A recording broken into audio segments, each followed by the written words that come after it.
Welcome back to the Deep Dive, where we tear through dense foundational texts to give you the actionable knowledge you need. Today, we are focusing on something absolutely critical, the process that determines if a great idea actually becomes a great product, evaluation. Exactly. We're basing this whole conversation on Chapter 14, Introducing Evaluation, from a major interaction design textbook. To set the scene, think about this. You've built a new app for teenagers. It looks amazing. But how do you actually know if they'll use it? Or, enjoy it after the first week? That is the billion-dollar question. And evaluation is how you start to answer it. It's not just some final exam for your product. No, it's a core process that runs through the entire design lifecycle. It's all about collecting and analyzing data on how users experience, well, anything. It could be a sketch on a napkin, a working prototype, or the finished app. And the goal is always the same, right? Always. Design improvement. And we look at that through two main lenses. Usability, is it easy to use? Yeah. And user experience, which is more about, is it satisfying? Is it enjoyable? So it's the essential reality check. It makes sure designers don't just build things that only they understand how to use. Precisely. This chapter really lays out the whole toolkit for doing that. So let's start with the fundamentals. The why, what, where, and when of it all. Okay, so why evaluate is in the first place? Isn't a good design just obvious? Well, not really. Because user expectations have completely shifted. It used to be enough for something to just be functional. Now people want a pleasing, engaging experience. And from a business perspective. It's absolutely crucial. Well-designed products sell. Evaluation focuses your team on real user problems, and, most importantly, it lets you fix those problems before you ship, which saves a ton of money. So what kinds of things do we evaluate? Is it just about a whole app? Oh, it could be anything. The scope is huge. You could be testing something super specific, like the search speed on a web browser. Or something really broad, like the overall aesthetic? Exactly. Or even safety features, like the controls for a city's traffic system or a kid's toy. And that means you have to be careful about who you're testing with. Oh, absolutely. You can't just grab anyone. Yeah. The book has this great example about Facebook usage. Right, the one comparing adults and teenagers. Yeah. Teenagers are all about social identity, posting, sharing. Adults might be more focused on family news or politics. If you only evaluate with one of those groups, your design will almost certainly fail for the other. That makes perfect sense. Okay, so that's the what. Let's talk about the where. This feels like a huge practical question. It is, and it's basically a tug-of-war between control and context. On one side, you have very controlled settings. The classic usability lab. The classic lab, yeah. It's perfect when you need to systematically measure something, like, say, how accessible a website is, or the layout of keys on a tiny device. You can isolate the variables. But what if you're trying to measure something less concrete, like how long a kid will actually play with a new toy before getting bored? Then you have to get out of the lab. You need to be in a natural setting. We call them in the wild studies. Because a lab just isn't real life. Not at all. In a lab, people know they're being watched. They're given specific tasks. In the wild, you see their true spontaneous behavior.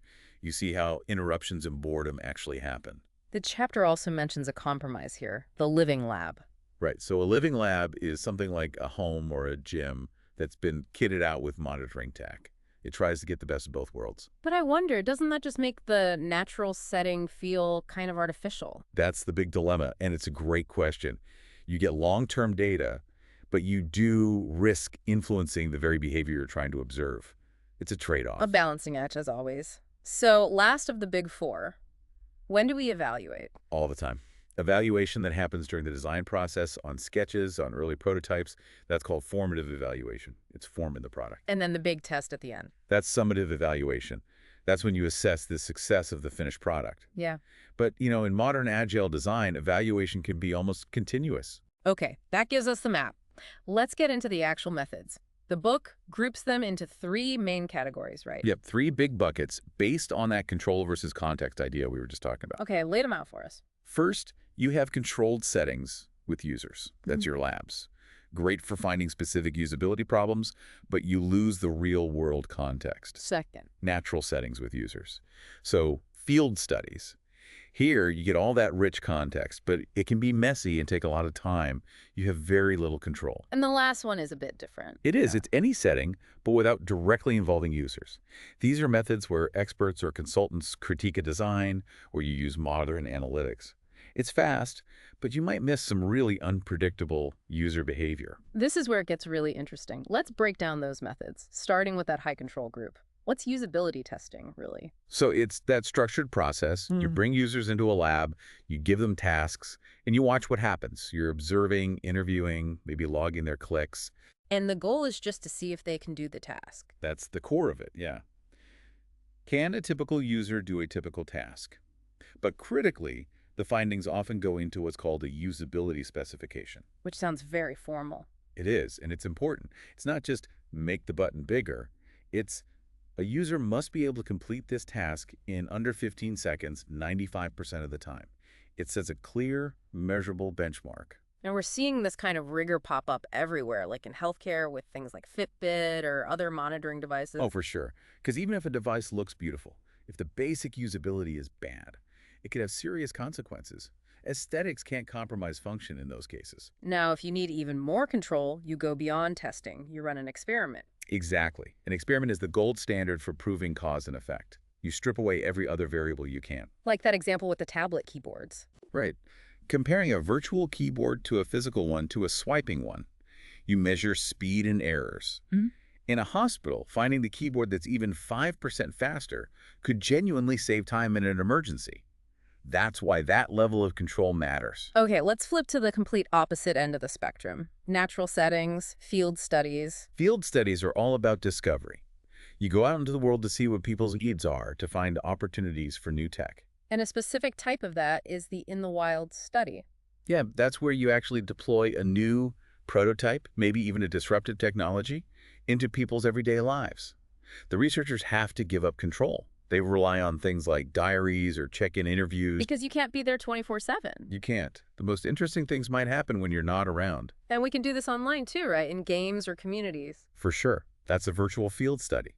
The researcher might become a participant themselves, just to observe how people interact naturally in that digital space. All right, let's hit that third category. The methods that don't directly involve users. These are your inspection methods. They rely on expert knowledge. A common one is heuristic evaluation. So you have an expert look at your design and apply a set of rules of thumb or heuristics. Exactly. It's fast, it can be cheap, but there's a big catch. Bias. A huge potential for bias.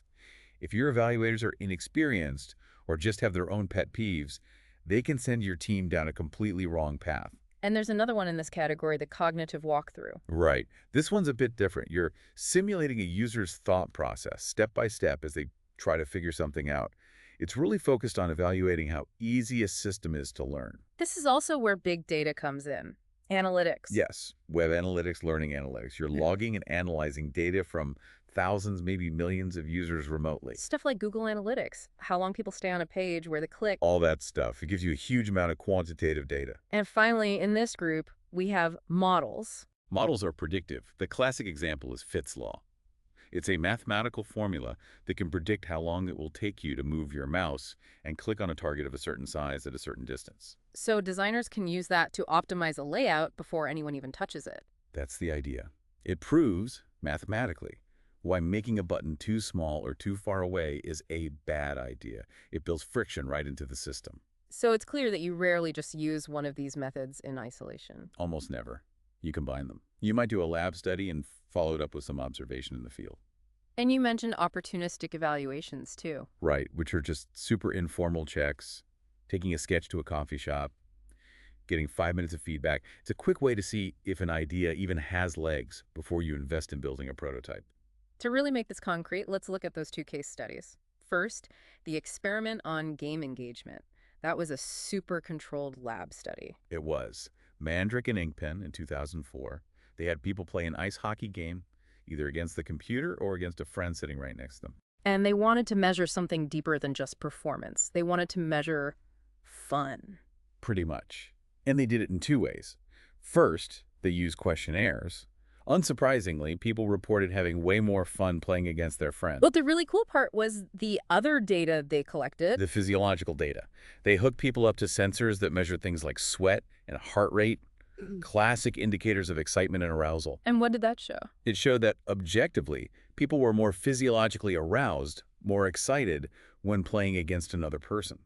It was concrete proof that backed up the subjective feelings. is a huge step in showing we can actually measure these deeper user experience goals. Okay, now for the second case study, which is the complete opposite, the Ethnobot field study. Right. This was a true in the wild study. It took place at the Royal Highland Show, which is a massive outdoor agricultural event. A place that would be impossible for a researcher to cover on their own. Totally. So they built a chatbot app called Ethnobot. Participants had it on their phones, and the bot would prompt them for feedback as they walked around the event. So the bot was the data collector. It was. It would ask them to, say, press a button if they learned something new. And it collected lots of that kind of quantitative data, but it also let them leave open-ended comments. And they followed up with real interviews, too. They did. And that was the key finding. The bot was great for collecting data at scale in a really difficult environment, but the human interviews, that's where they got their really rich, detailed, qualitative stories. So the lesson is that combining the two approaches gives you the best results. Exactly. An automated bot for scale and a human for depth. It's a great model for these kinds of mobile, hard-to-access situations. These studies really show the incredible range of evaluation. Before we wrap, though, we have to touch on the really critical non-methodological stuff, ethics. Absolutely. This is non-negotiable. You have a duty to protect your participants from any kind of harm. And there are formal structures for this, right? Like IRBs. Yes, institutional review boards in the U.S. and similar bodies elsewhere. They have to approve your study plan. And a core part of that is the informed consent form. And that form has to spell everything out. Everything. What they'll be doing, how their data will be used, and, crucially, that they have the right to withdraw at any time, for any reason, with no penalty. And in a corporate setting, there's often another document involved. The NDA, or non-disclosure agreement. If you're testing a secret new product, the company needs to protect that information. It just shows how serious data security is in commercial evaluation. Beyond ethics, there's quality control. Let's quickly clarify reliability and validity. They sound similar, but they're very different. They are. Think of it like darts. Reliability is consistency. It's hitting the same spot over and over, even if that spot is way off from the bullseye. So a controlled experiment would be highly reliable. Very. Whereas validity is about accuracy. It's asking, are you actually measuring what you think you're measuring?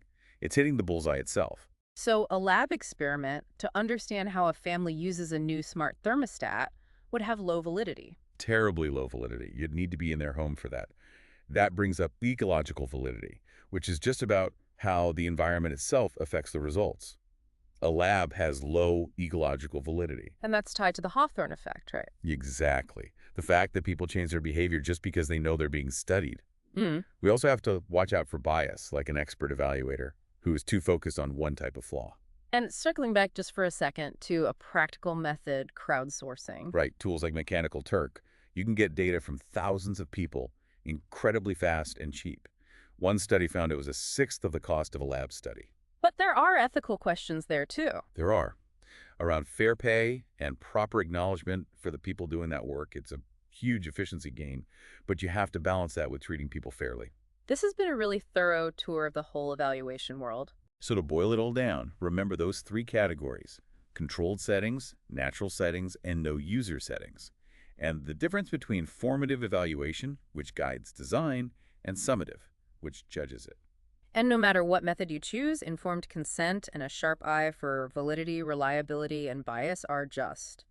They're mandatory. Absolutely. So what this all really means is that evaluation isn't just one test you run. It's a whole toolkit, a continuous process where you have to be really thoughtful about matching the right tool to the right problem at the right time. It's all about balancing that lab precision with real-world messiness. And that leaves us with a final provocative thought for you to mull over.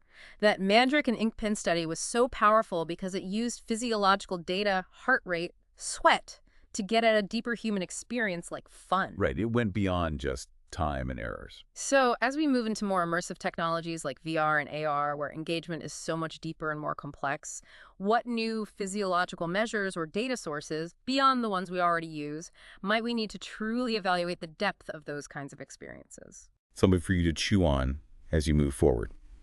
Thank you for joining us for this deep dive. We hope this has fully equipped you with the framework needed to critique and execute effective design evaluation. We'll catch you next time.